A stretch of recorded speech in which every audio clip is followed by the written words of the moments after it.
The way to build relationships with people is to be 100% genuine with them. And if you just want somebody on your podcast because you want their following, then don't do it. That's just wrong. And find a way to connect with them in a much more meaningful way than, you're going to make my numbers bigger. Your business isn't going to succeed if you continue to do that. Whereas if you build genuine relationships with people, you're going to get reciprocation. Welcome to another episode of Listeners to Leads, where I'm helping podcasters launch and maintain a lead-generating show. I'm your host, Alicia Galati, the CEO and head podcast strategist behind Galati Media, a full-service podcast management company. On this show, you'll hear my guests and I discuss everything it takes to launch a successful podcast and keep it running. If you're ready to get leads, land speaking gigs, and create deeper connections with your audience through your podcast, then this is the show for you. Today on the podcast, we have Barb Nangle. I am so excited to have her back. She's our third person that we've had back on the podcast. And when I decided that we were going to talk about podcast guesting for the month of September into October for the membership, which we're going to be talking about how to do that in the membership in October, I knew that we had to have Barb on the show. She was able to double her downloads over the summer with 1,000 additional downloads ongoing from that number. And I'm just flabbergasted by what she was able to do and how she was so strategic about making sure that the podcasts that she was on were actually going to have a positive impact, not just on her as a person in creating great relationships, but also in allowing her to create reciprocal relationships with people that she was able to get benefit from that and that they were able to get benefit from it. So join me in welcoming Barb back to the podcast. I know you are going to love this episode about how she was able to double her downloads. Hello, Barb. Thank you so much for coming back on the show. We had you on back in April with episode 44, where we talked to you about leaning into your calling. But for those who did not listen to that episode, if you could just tell everybody who you are, what you do, and about your podcast. Sure. Thank you so much for inviting me. I'm really excited to be back again. My name is Barb Nangle. I am a boundaries coach, and my podcast is called Fragmented to Whole, Life Lessons from 12-Step Recovery. This week was episode 175. They're typically 10 to 20-minute episodes on what in recovery we call my experience, strength, and hope of recovery. And the way I got to be a boundaries coach is that really it was through the process of recovery that I learned how to form healthy boundaries. I love that so much. And I think that, first of all, congratulations on 175 episodes. I know. That is so incredible. Last time we talked, you had just done over 150. So, wow, love it. So awesome. Yeah. But today we're going to talk about using podcast guesting as a strategy to increase your downloads. And I remember over the summer, you sent me an email and you were like, is this number correct? Because I work with Barb. She's one of our clients, and she had sent me her podcast stats for the week. And she was like, this is double what it was last week. Is this right? Can you double check this? Like, what's going on? And so looking at your stats, Barb, which is just like, oh my goodness. In May, you went from 2,650 downloads in the month to in June having 5,360, like doubling your downloads from one month to the next. And the common denominator behind that was that you were a podcast guest on an extremely aligned show, but also you had been building up this kind of strategy for the summer. Yes, the summer months are usually the lull in the downloads, but we saw your downloads go up dramatically over the summer because you were guesting on other people's shows. So that's what I want to talk about today. Can you just kind of start at the beginning on what that strategy was and like how you were able to find that show? And we'll kind of go through those things as we talk. I want to say that before I even started working with you, you recommended that I become a guest on other people's podcasts, and I didn't listen to you. So listen to me, people. When Alicia tells you to do something, do it, because she knows what she's talking about. So a few months ago, I don't even remember what it was, but you had pointed me to the Facebook group, the podcast collaboration guest group or whatever, something like that. And at the time, it had like 30,000 members. The last I checked, it's more like 35,000 members. And it's entirely about getting guests and becoming guests on your podcast. So I started with that. I only have a guest every 10th episode, and they need to be someone from recovery to share their experience, faith, and hope. So I don't feel like I need to search for guests. So I was only looking for places to be a guest. And I started putting out pitches, and I think I did a good job of making sure that what I wanted to talk about aligned with what they wanted to talk about, and just started whoever said yes, I started doing it. And other than our content being aligned, that was really my only strategy. And in the meantime, I'm, as you can imagine, an avid podcast listener myself, and I am in 12-step recovery. And somebody in recovery recommended the podcast, the Adult Child Podcast with Andrea Ashley. First 2 episodes, I was like, holy shit, this is amazing. And I messaged her immediately and said, your podcast is incredible. Would you consider being a guest on my podcast? And she was like, absolutely. So, we got to know each other, corresponding about that, and we recorded it. But we also recorded it several weeks ahead of time because, again, I only do the guest episodes every 10 weeks. And when we were recording, she said, I'd love to have you on my podcast. And I was like, hell yeah. Because her podcast is bigger than mine. And also, she's a hero to me. She is literally letting the world know what adult child syndrome is, what the effects of growing up with family dysfunction are, what childhood trauma is, and what the effects of that are. And she's like a hero to me. So then in June, maybe it was the end of May, I did a guest spot on her podcast, specifically talking about the role of boundaries and how they help you create your real identity. You decide what you like and don't like, so you know where to set the boundaries and all that sort of thing.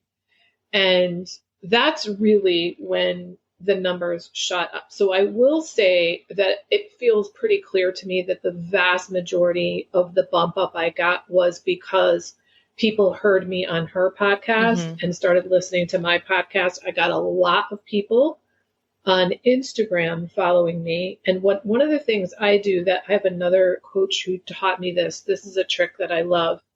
When I get a new follow, I have a note in my phone that I copy and paste in there, and I say, hey, thanks for following me, smiley face. What attracted you to my content? And then I put the person's name in, so I personalize it. Most people don't respond, but when they do, if they say, oh, I heard you on so-and-so's podcast, then I say, oh, well, I hope you'll do me a favor and listen to my podcast, and I give them a link to it. Or if they say something about boundaries, I'm like, these are things that I have, I copy and paste them in there, and I personalize them as well. And I say, I have a whole bunch of free stuff on my website about boundaries, including a Spotify playlist with my 20-something episodes explicitly about boundaries, and I share that with them. So I'm giving them something free on my website, and I'm also connecting them to my podcast and that sort of thing. So in the meantime, I had been a guest on probably 12 podcasts in the several months before that. So I'm certain there was just this, build up going on. But I think the big, huge shot in the arm was being on Andrea's podcast. And I think that was for 2 reasons. One, it's a very popular, excellent podcast. And 2, it is 100% in alignment with me and my audience and my content.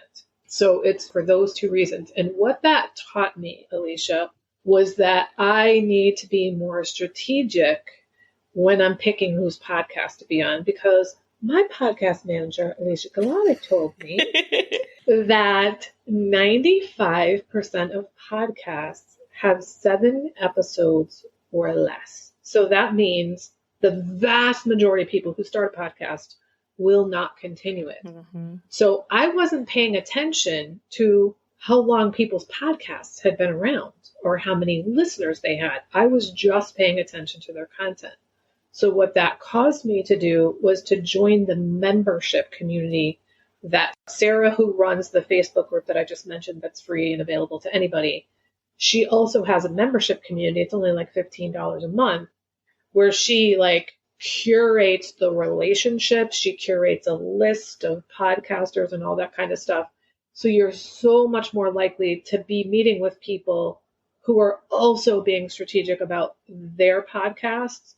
And so now I don't just make sure that my content aligns with the content of the podcast, but I want to make sure that this is a podcast that has either been around for quite some time and is therefore likely to stay around, or there's somebody that I can be pretty assured that they're going to stick around. And I'll give you an example of that. So I don't want to mess up names, so I'm not going to name names here. It's not because I don't want to. It's just because I'm having trouble accessing her name right now. So this woman has a service-based coaching business. So she coaches business people in the service industry. Mm-hmm. She's been around for several years. She has quite the following, and she decided to launch a podcast. I feel very secure in my decision to be a guest on her podcast because she's not going anywhere. Right. But if somebody else just said to me, oh, I'm starting a podcast, and like I got no other evidence that they're going to stick around, then I'm probably not going to be a guest on their podcast. So it's worth it to me to spend the money to be in the membership community with people who are serious about podcasting, and less time on looking through all of those people in the other, there's 35,000 people in there. There's a bajillion posts in there. And, this way I can search for people, for example, who have anything to do with boundaries, people that have anything to do with 12-step recovery, and make sure that I can check out like how long have they been around, how many episode downloads do they have, what other platforms are they on, what kind of followers do they have, and all that sort of thing.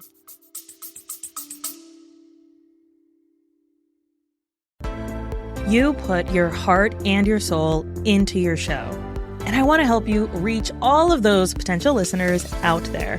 That's why I'm excited to announce my upcoming podcast marketing workshop.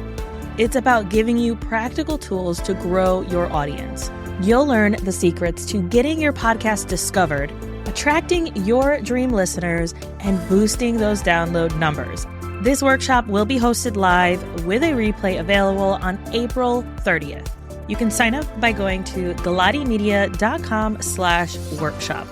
Let's grow our podcasts together. I want to go back to what you mentioned about how you asked her to be on your podcast first and build that relationship, because I think that's something that a lot of people get kind of stuck on. They're like, this person is incredible. They have a huge following. There's no way that they're going to want to be on my show. And I want to share this story because I think it's important. When I started my very, very, very first podcast, which was about the e-commerce space, because that's my backgrounds in manufacturing and production. And so helping people with their inventory. And I wanted to talk to people who are in the product space, in the online product space.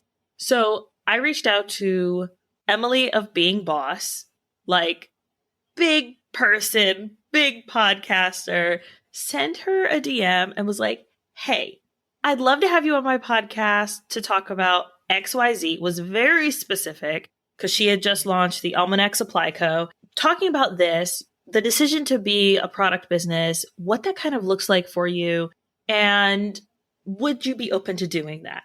I was prepared for a no. Granted, I tend to be prepared for a no anyway. Like, better to be disappointed at the front end. That's just how I tend to like approach things. And so I was like, I'm ready for the no. If she says no, great. It's okay. She's probably going to say no.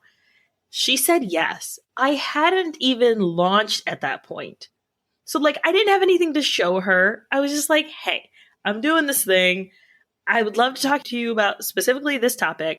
Created a relationship with her, was able to go on to connect with her in her membership. She remembered my name, and I was just like, what?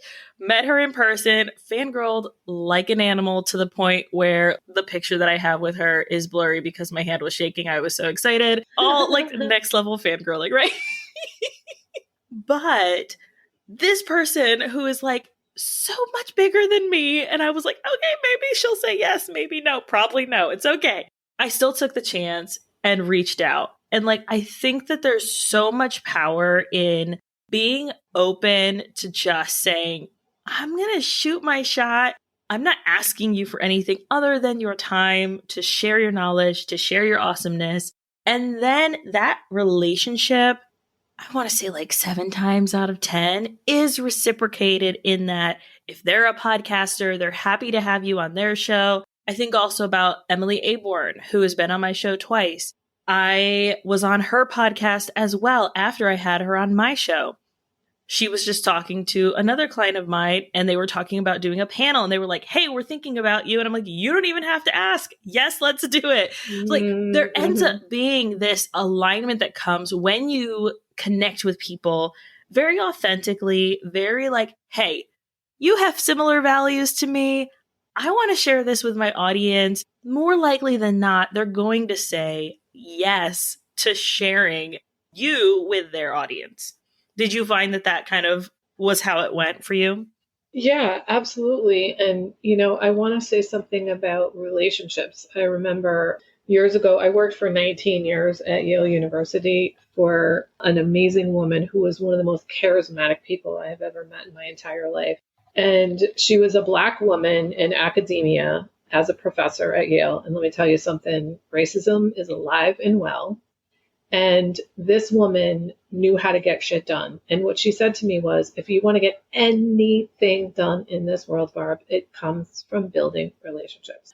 I've gotten so much wisdom from her, but I think that is one of the most important lessons that I learned from her. I think I sort of innately understood that because I'm a connector anyway, but her verbalizing that has always really helped me and served me well.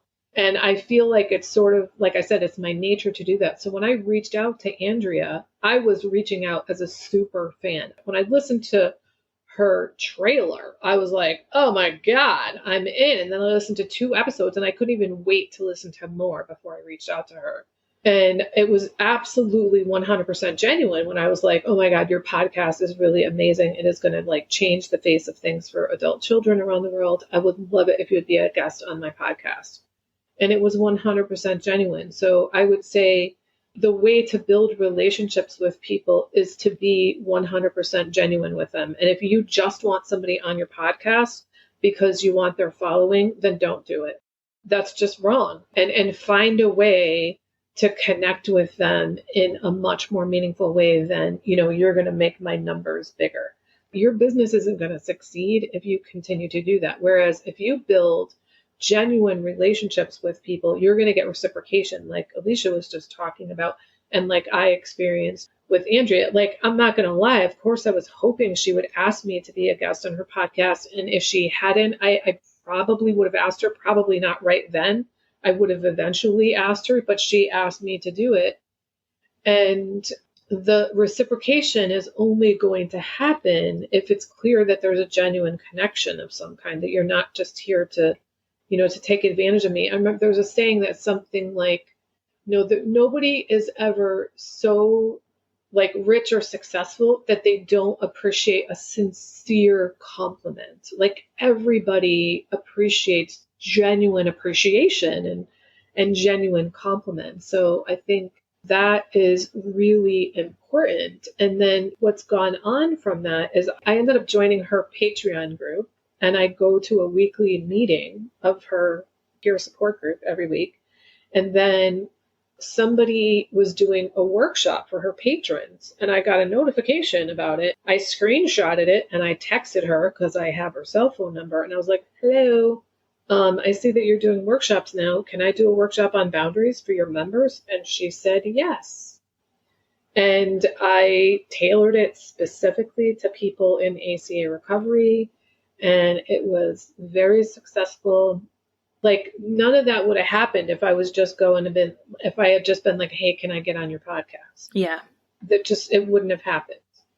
Yes. It's all so good. There's just like so many tips and tricks that you're saying as you talk through this. And I want you guys to really consider this, that sometimes the best strategy for getting on other people's show, and I think this might be a roundabout way to do it, but really is just being like, hey, can we collaborate on something?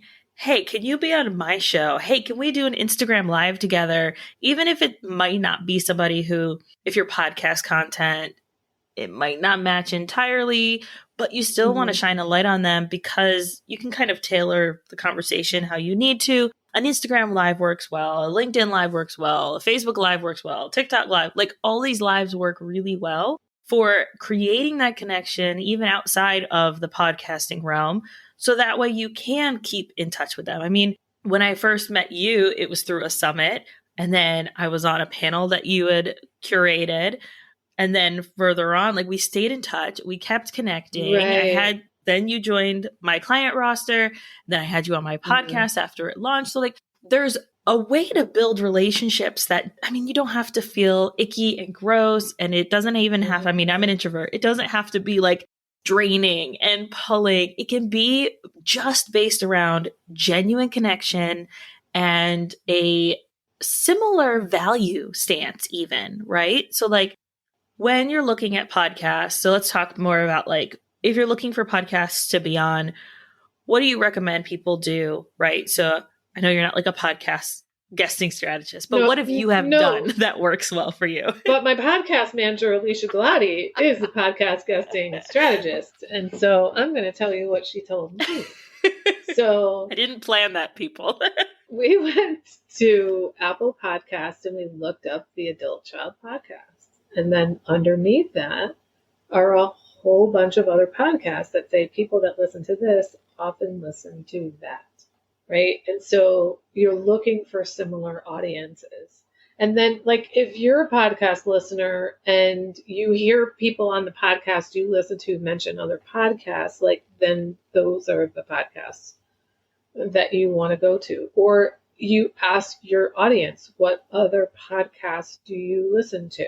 Mm-hmm. So you want to find, where the connection is. And you reminded me of something that I forgot that I want to share, that because I recorded my episode with Andrea weeks before it came out, I said to her, the week that my podcast is being released, can we do an IG Live? So we did an IG Live of the top 5 things that were like the game changers for us in that recovery program. And we just kind of went back and forth so that both my followers and her followers got to, whether if they were on live, they could see it, or they got to see it, the recording and all that sort of thing. So it was another way, in addition to our podcast listeners, to get our IG followers on board with it. So that's something that I have done with a few of the people whose podcast I've been a guest on, and that's where I got the idea, was from another podcast host. They were like, when your episode's going to come out, they did a Facebook Live. I happen to prefer, IG, but I think that's another good strategy, especially if there's space in time between the time that you record it and the time that it comes out. Yes. I always tell people who are like, hey, how can I make the most of this guest? Or say I have a guest that at the end of the conversation, it's like, oh, we could talk forever on this topic. How can I make the most of that? And one way I usually tell people, which I had this in the episode, going deeper with your content rather than wider. So you can go back to that episode. We'll make sure to link it in the show notes. But another way is just to say, hey, around the episode, let's go live together and we'll talk about this other thing that maybe we didn't get to touch on. And we can always refer people back to the episode for the rest of the conversation. But we didn't get to touch on this. We didn't have time to touch on it, but it's really important. And so we want to talk about it now. And I think that it's such an underutilized strategy to continue that connection, to stay within kind of the realm of that person of like, hey, this is important. Also, I want to make sure that you share it. I want to make sure that I share it. And I want to bring you to light, right? So like, most of the time, they're not going to say no, which is great. They're usually going to be like, yes, absolutely, would love to. Right. Yeah, and even if you're afraid to reach out to somebody because they're going to say no, you're already at no Mm-hmm. right now. So either things are going to stay the same or they're going to get better. It's not like they're going to send a hit squad to your house because you asked them, right? It's just plain no. Yeah. Like things are where they're at. The other thing I want to point out is this business of building relationships. It's actually fun. Mm-hmm. Like, why not have fun in your business?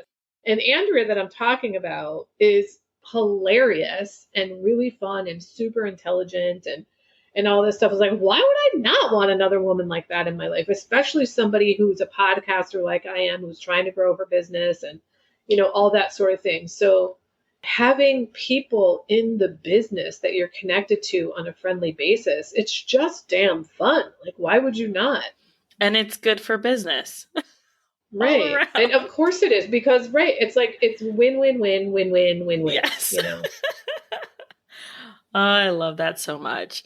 Is there anything else that you feel like we need to talk about this topic? It's going to be the topic that we talk about in next month's membership. We're going to do strategy around podcast guesting, finding the podcasts that are going to work best for you, how to actually have these conversations in a really authentic way. But I wanted to bring Barb on because she did it so beautifully. And I think that it's such a great way to show that, hey, this isn't something that you don't always need to hire someone to get help with. You can just find those really strategic partners that work really well and are continually bringing value, you to their audience and then them to your audience as well.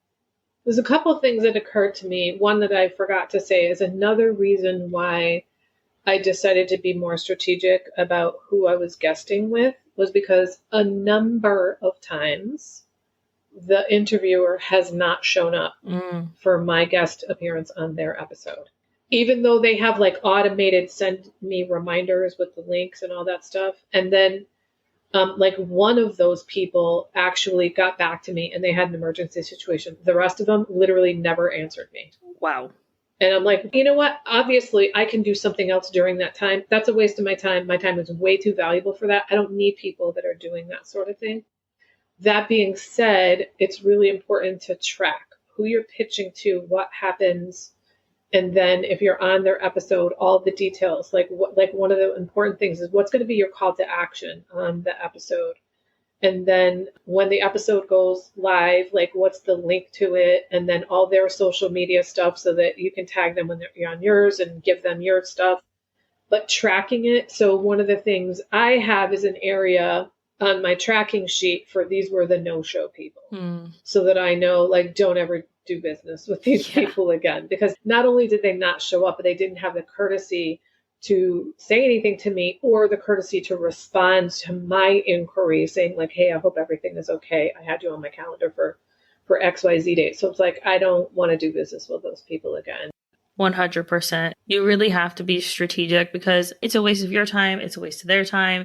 Thank you so much, Barb. This has been so incredible. I mean, you've done incredible over the summer in raising your stats. And I think that everyone can learn from this episode. So if you could tell everyone where they can find you, hang out with you, get to know you, listen to your podcast.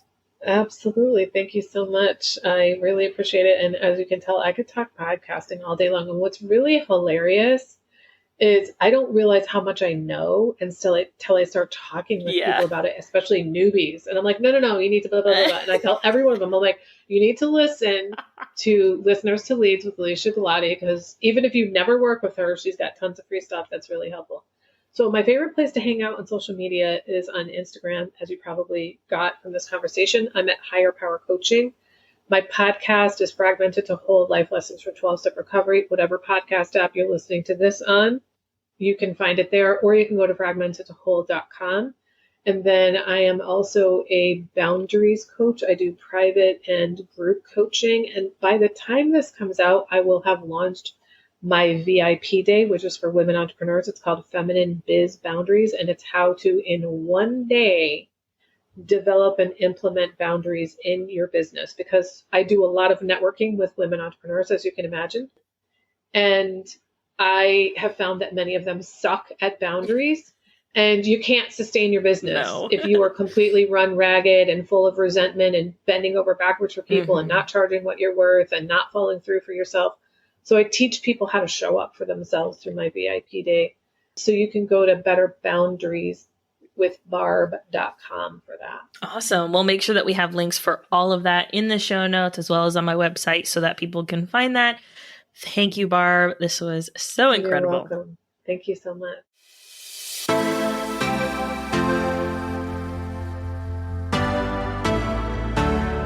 Thank you so much for listening to this episode of Listeners to Leads. If you found something in this episode valuable, I would really appreciate it if you shared it with a friend who you know would also get value from it. Want to send me a message? My favorite place to hang out is Instagram. You can find me at alicia.galati. Let me know what your favorite takeaway was from the episode. And don't forget, turning those listeners into leads is actually easy.